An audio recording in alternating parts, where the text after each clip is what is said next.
Los saludamos desde el campus de la Universidad CEU San Pablo en Madrid. Comienza una nueva edición del debate de Non-Stop People. Hoy vamos a tratar aquí in situ en el campus de una universidad un tema que afecta a muchos jóvenes, los deberes. En los últimos años muchos jóvenes, niños y también asociaciones como la CEAPA, la Confederación Española de Asociaciones de Padres y Madres, se han quejado del volumen, según ellos, excesivo de tareas extraescolares que los niños se llevan a casa.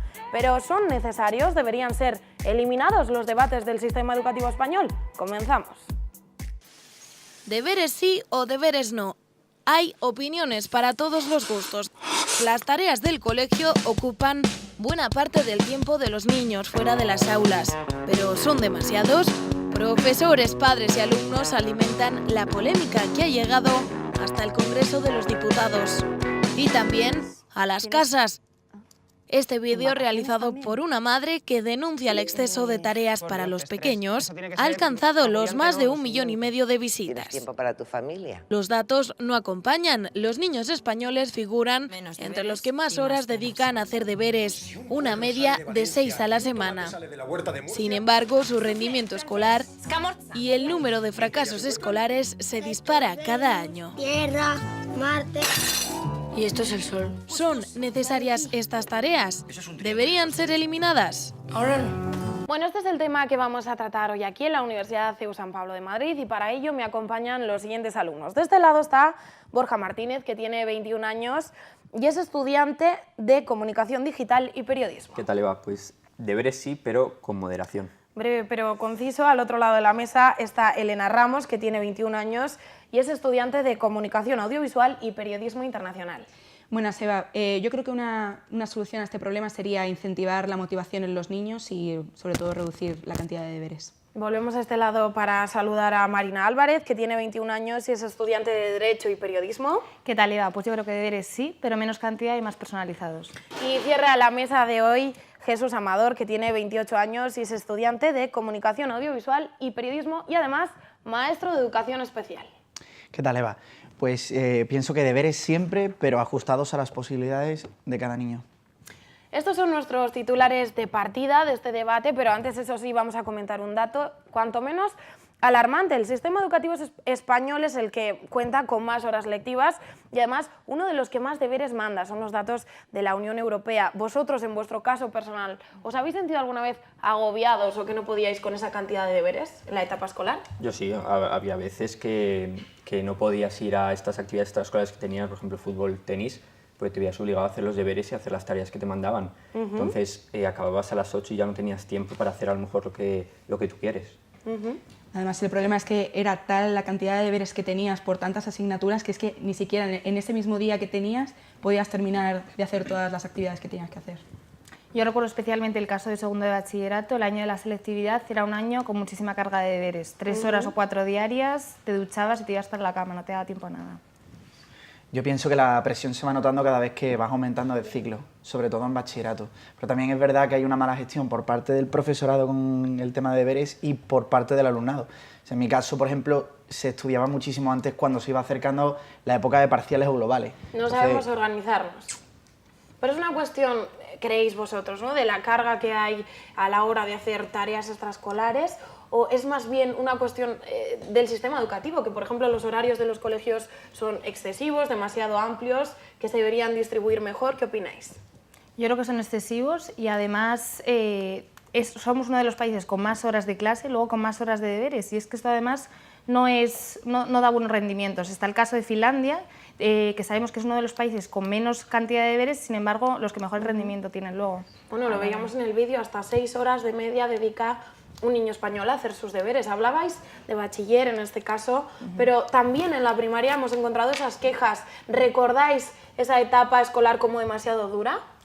Hombre, no demasiado dura, pero te veías extraño. Es una etapa en la que te sientes nervioso por tantas tareas que tienes y no estás acostumbrado con esa edad a sentir esa presión de tener que hacer los deberes y, por ejemplo, no hacer lo que tú quieres porque eres niño, o sea, eres libre y de niño con 10 años, 12 años, quieres jugar al fútbol, salir con tus amigos, quedar.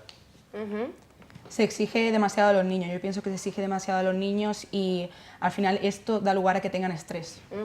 Es verdad, una de las principales consecuencias es el estrés, además de otros dolores físicos, porque la Organización Mundial de la Salud lo advierte, este estrés que se desarrolla en la etapa escolar puede tener esas consecuencias, incluso físicas, como decíamos, dolor de cabeza, dolor abdominal en los más pequeños. Hablemos otra vez de esa etapa infantil. ¿Creéis que debería de cambiar el sistema educativo, adecuarse más al juego quizás o eliminar este tipo de tareas? Hombre, yo creo que sí, porque hay que adecuarse también a los tiempos en los que estamos, ¿no? No es lo mismo estudiar hace 20 años que estudiar ahora, porque claro, ahora los niños nacen con una tableta debajo del brazo y hay que adecuarse a los juegos y hacerles sentirse partícipes de lo que están estudiando, ¿no? Hacerles que les guste.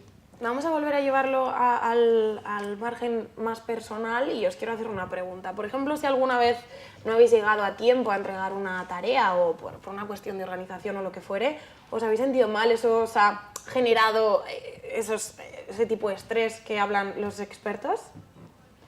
Obviamente sí, porque tu responsabilidad ante todo es que tú siempre lleves las cosas a tiempo y como tienes, lo que he dicho antes, tienes tal cantidad de deberes y de actividades para hacer que cuando hay una cosa que no la llevas a tiempo te sientes mal contigo mismo y porque como que se lo debes al profesor también, ¿no? Sí, yo personalmente recuerdo ocasiones que es que no te da tiempo a entregarla o que te organizabas mal, pues eres tan pequeño que es que no sabes cuándo organizarte, ¿no? Y cómo distribuir esas tareas con los juegos o con los amigos. Yo creo que también hay un poco de presión de grupo, ¿no? Incluso te influye la autoestima, es decir, si no haces los deberes, si no eres el primero en clase, como que te sientes un poco por detrás de los demás y eso yo creo que cuando eres pequeño te influye bastante en tu carácter. Bueno, estas son nuestras opiniones aquí en el plató de la Universidad CEU San Pablo, pero como siempre en el debate de Non-Stop People hemos querido consultar también con los expertos. En este caso hemos hablado con Pedro Luis Nieto, que es director del Departamento de Psicología y Pedagogía de la Universidad. Vamos a escucharle. Tiene consecuencias porque puede someter al niño a una situación de estrés. Cualquier persona, sea un niño, sea un adulto, que tenga que responder a una demanda exagerada, a una solicitud de trabajo por encima de sus capacidades, entra en una situación de estrés y realmente el proceso educativo de un niño tendría que tener muy poco que ver con el estrés. Lo importante realmente no es el volumen de deberes, sino la calidad de los deberes. Hacer deberes es una forma de enseñarle al niño que tiene que cumplir unos ciertos parámetros y que tiene que cumplir con unas obligaciones. Lo importante es que el niño vaya aprendiendo y lo más importante de todo es que el niño vaya obteniendo refuerzo por ese trabajo hecho. Bueno, esta era la opinión del experto. Yo quería preguntaros, a raíz de lo que él nos cuenta, de su conclusión, si consideráis que los deberes es un método de aprendizaje, un método de comprometerse con algo y hacerlo, o una carga innecesaria excesiva. Yo creo que los deberes son necesarios, es decir, en el colegio recibimos explicaciones, pero para interiorizarlas yo creo que luego hace falta un trabajo en casa, de memorización, de ejercicios. Entonces yo creo que hay que cambiar el concepto que tenemos, pero son necesarios. Yo en mi caso pienso que los deberes no deberían llevarse a casa, deberían hacerse en clase porque el profesor es el que te va a explicar la manera en la que quiere que tú hagas esos ejercicios y es el que al final te va a dar la explicación necesaria. Yo apuesto por una educación totalmente diferente. A mí el tema de la mnemotécnica es una cosa que a lo largo de los años creo que no sirve para nada. De hecho, la mayoría de los ríos, montes, muchas veces que se tienen que aprender los críos, cuando pasan los años se olvidan.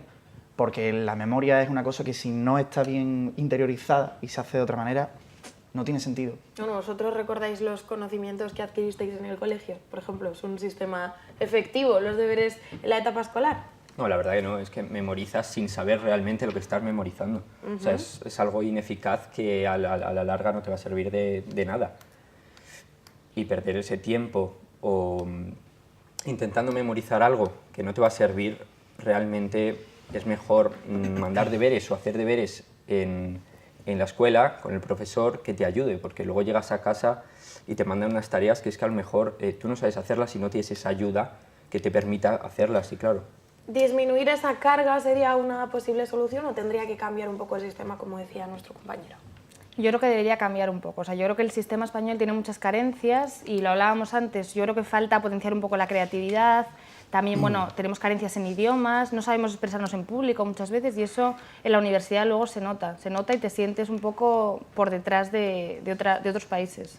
Bueno, antes comentabas un ejemplo que fue muy viral, la campaña se lanzó el año pasado, y es el caso de una madre de Zaragoza que decidió pues, hacer ver al mundo al estrés al que están sometidos muchos niños, incluido su hijo. Ella se llama Eva Bailén y lanzaba este vídeo a internet con el que conseguía convencer a muchos. Tanto es así que en la plataforma change.org, a todos nos suena, ¿verdad?, conseguía muchísimo apoyo para que se racionalizasen estas tareas, ¿no? Si no eliminarlas del todo, pues ya hacerlas como un poco más llevaderas. Como vemos en pantalla, es el caso de varias personas que son entrevistadas por una persona a la que no ponen cara porque está detrás de un biombo, que les explica que, bueno, que en su día a día, en su tarea habitual, cotidiana, pues tienen muchísimo estrés y además pues unos horarios a los que los adultos no estamos muy acostumbrados. Finalmente se descubre que es un niño. ¿Creéis que esta campaña es efectiva, que es necesaria, que debería reabrirse este debate sobre la cuestión de las tareas extraescolares?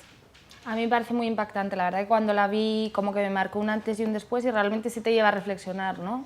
Es que es una cantidad de horas pues muy alta la que entre colegio, deberes o incluso actividades extraescolares dedicamos de pequeños a aprender, pero que no siempre es aprender.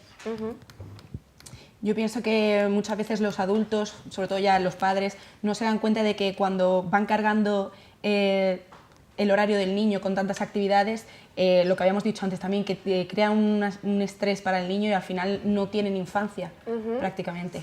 Bueno, se habla mucho, en concreto en el caso de esta madre también señalaba un punto importante que es la enseñanza personalizada, es decir, adaptarse un poco a las cualidades del niño para que no todo el mundo tenga que estudiar lo mismo, sino que bueno, se ataje un poco.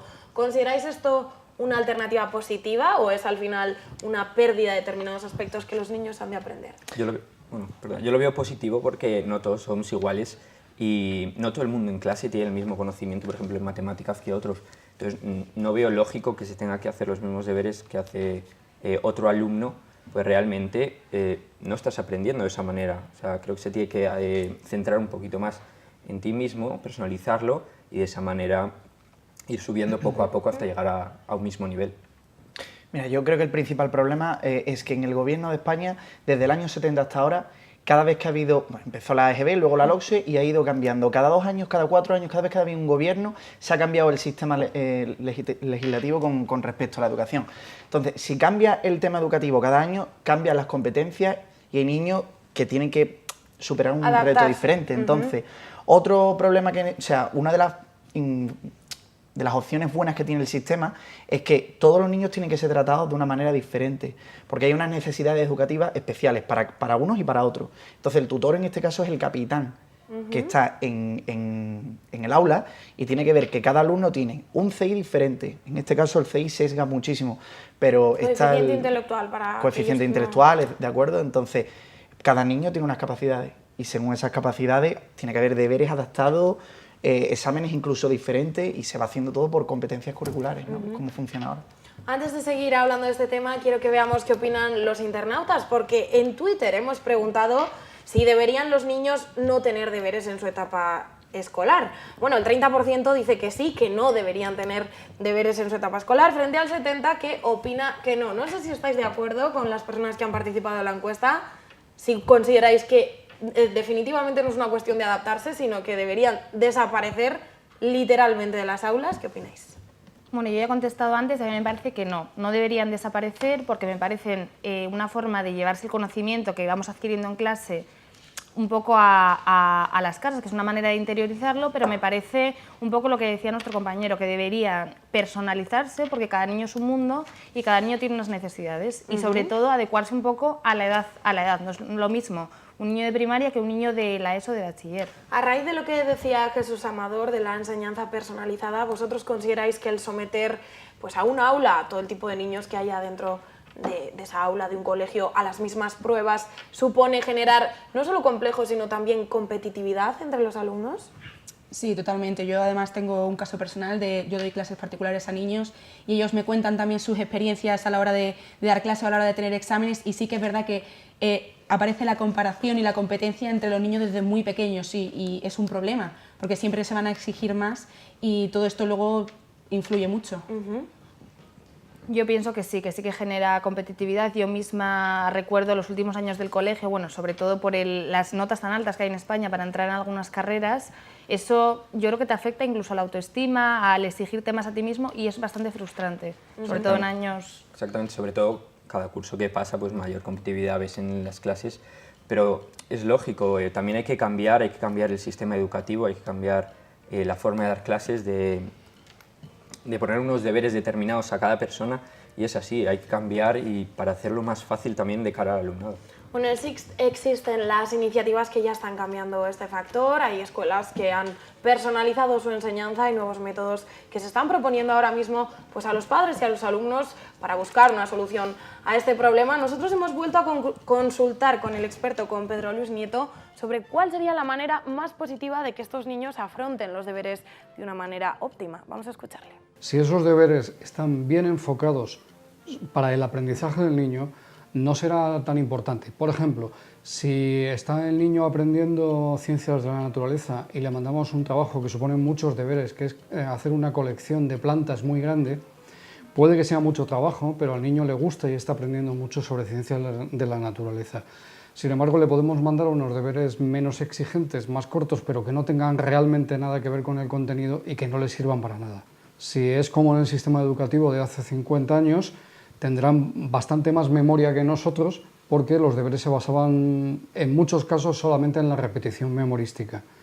Si han sido deberes amplios, pero bien pensados, bien planificados para el aprendizaje, es posible que rindan mucho mejor. Bueno, pues para combatir esta repetición de la que hablaba el experto, esta mera memorización, existen alternativas como la gamificación, que cada vez son más comunes en las aulas. Esto tiene que ver, chicos, con incluir el juego en los pupitres, es decir, aprender algo, pero aprenderlo jugando, sin tener la necesidad de llevárselo a casa. ¿Os parece una técnica efectiva? Y sobre todo, si esta alternativa creéis que de hacerlo, ¿no? Los conocimientos más entretenidos, aprenderlos de una manera más entretenida, puede combatir también los malos resultados que tenemos en general en educación en nuestro país. Yo estoy totalmente de acuerdo con la gamificación, en primer lugar, como he dicho antes, porque hay que buscar nuevas opciones, ¿no? Y la gamificación creo que es una técnica que, además de introducir al alumno más en lo que es en los estudios, aparte facilita el aprendizaje.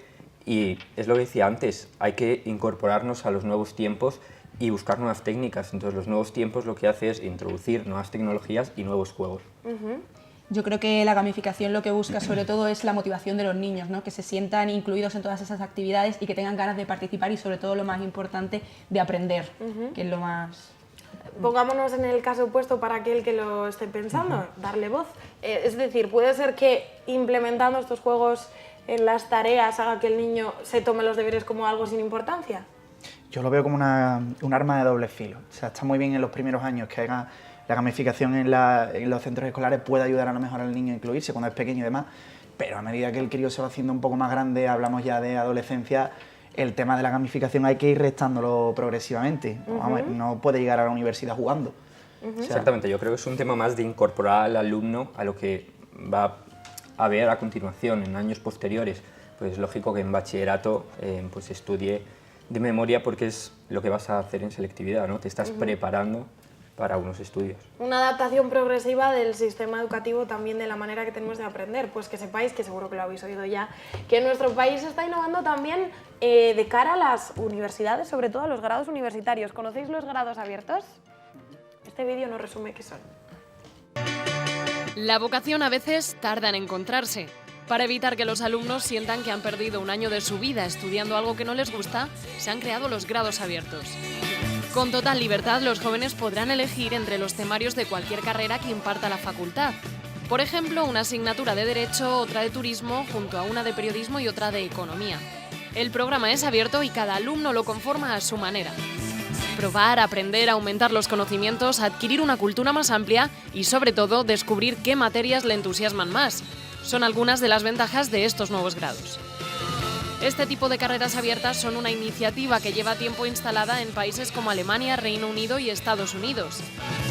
La Universidad Pompeu Fabra de Barcelona ya aprobó el curso pasado con 22 alumnos que pudieron definir su programa entre una amplísima oferta de asignaturas. Ahora la Universidad Carlos III de Madrid será el primer centro de la capital en adaptarse a este nuevo modelo. 20 alumnos probarán este método en el curso que comienza en septiembre. Habrá un grado abierto con las asignaturas de Ciencias Sociales y Humanidades y otro que incluirá todas las ingenierías. La Universidad Autónoma de Barcelona abrirá un programa parecido, pero disponible solo para estudiantes de lengua y literatura. Los alumnos podrán crear su propio programa de estudios durante los 2 primeros años.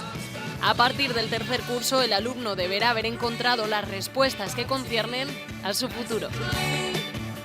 Bueno, pues ahí lo veíamos, es un resumen de lo que es una carrera abierta. La verdad es que por opciones que no falten, para gusto los colores, y aquello es un poco coger cada asignatura que más te interesa y aunarlo todo en la misma carrera. ¿Qué os parece? ¿Os parece interesante? ¿Es una manera, por el contrario, de perder un poco el rumbo? Yo pienso que es el sistema americano, ¿no? Universitario. O sea, lo veo bien. De hecho, lo que, por ejemplo, yo no estoy de acuerdo es con el Plan Bolonia. Cuando llegó el Plan Bolonia, yo recuerdo que para estudiar, cuando yo estudié el plan antiguo en magisterio, recuerdo que teníamos que hacer una serie de créditos de libre configuración y eran unas asignaturas que tú tenías que hacer que a lo mejor no tenían absolutamente nada que ver con lo que estabas estudiando y había 21 créditos de libre que tú tenías que sacar y o si no, no te sacabas el título. Entonces, eso lo quitó Bolonia y yo veo que ahí se ha perdido bastante. Yo no estoy de acuerdo con las carreras abiertas porque, vamos, pienso que la universidad está para especializarse y estudiar lo que quieras. Una carrera abierta realmente es un caos. Pues yo pienso que está muy bien. Yo pienso que el contexto en el que estamos ahora, que todo el mundo está con doble grados, con carreras a distancia, o sea, que la gente realmente está probando y cuanto más estudies parece que es mejor. Pues qué mejor solución que desde que empiezas la carrera pues poder ir haciendo tu camino y cogiendo las asignaturas que más te puedan servir. Yo estoy de acuerdo con Borja, creo que es muy caótico eso de tener asignaturas de distintas carreras que sí, que a la larga a lo mejor te puede ayudar un poco para despejar tus ideas y enfocar un poco qué es lo que tú quieres hacer, pero pienso que es caótico. Bueno, hemos hablado de, perdona, ahora continuamos, ahora nos cuentas qué opinas sobre esto, pero no nos podemos perder la siguiente historia porque hemos hablado de alumnos, hemos hablado de padres, pero nos estamos dejando una pieza fundamental en la educación, que son los profesores. César Bona, en concreto, es un profesor de Zaragoza que ha aplicado todo esto de lo que venimos hablando hasta el momento en este debate de Non-Stop People y, bueno, pues a sus alumnos les da unas clases en las que los deberes brillan por su ausencia. No le ha ido nada mal porque está nominado al denominado Nobel de la enseñanza, un poco por decirlo así, ¿no? Un premio que reconoce pues las labores de los mejores profesores del mundo. Quiero presentároslo porque hace unas semanas visitaba el plató de Non-Stop People y allí nos contaba los secretos de su libro. Vamos a verle. César Bona nos ha hablado de su idea de escuela. Las escuelas pueden cambiar el mundo y te voy a decir, normalmente la gente piensa que las escuelas son un reflejo de la sociedad, pero yo y muchos pensamos que la escuela puede cambiar esa sociedad hacia mejor. Y además nos ha explicado qué cambiaría del sistema actual. Tú piensas lo que haces desde que te levantas hasta que te acuestas, la mayor parte de acciones que vas a hacer son interacciones con los demás y eso falta en muchas escuelas. El entrar en un aula y ver que todos los pupitres están de uno en uno y mirando hacia la pizarra, eso ya implica que va a haber poca interacción. Sin embargo, lo que necesitamos es justo lo contrario, que haya diálogo, que se sepan trabajar en equipo, entonces ese tipo de cosas. Pero no todo han sido reivindicaciones, Ali Ekman. Un par de gafas cae de lo alto de un edificio de 32 metros. Un bolígrafo cae 2 segundos después.